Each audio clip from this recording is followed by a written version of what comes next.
एक काम करायचं, दारू व्यसन ते बंद करायचे. दुसरं काम करायचं, बांध फोडायचे एकामेकाच कमी करायचे.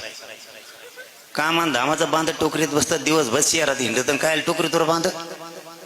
2-2, 5-5 पिढ्या झाल्यात आपले लोक बोलाना त्या बांधामुळे एकमेकाला. घेण्या देण्याच्या दुश्मन आहे.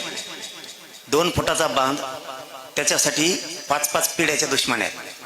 उद्यापासून जर बांधाचे किंवा असे काही मागच्या लगेच बुळबुळ करत नाही, लगेच खाली हाकून देत असतो. हे मागचेच लय तरावाईक असतात, हेच सगळ्यात काड्या करते.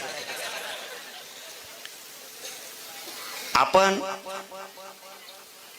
वाद जर यापूर्वी कशाचे आपले झाले असले ना, तर उद्यापासून एक काम हातात घ्या, कोर्टात जायचं आणि मिटून टाकायचं. काय होत नाही, 4 पावलं मागं सरकले. त्या बांधापेक्षा 10 पट जमीन आपली भांडणात गेली.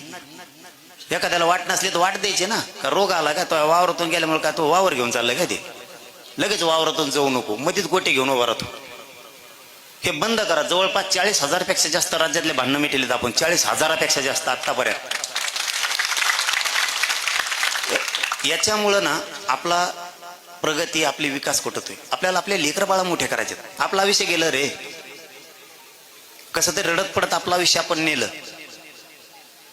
आपल्या लेकरा बाळाला पुढे जर आपल्याला सुखी करून ठेवायचं असलं तर आपल्याला एक काम करायचं, दारू व्यसन ते बंद करायचे.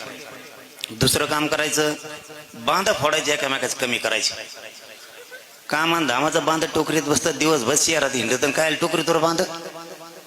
2-2, 5-5 पिढ्या झाल्यात.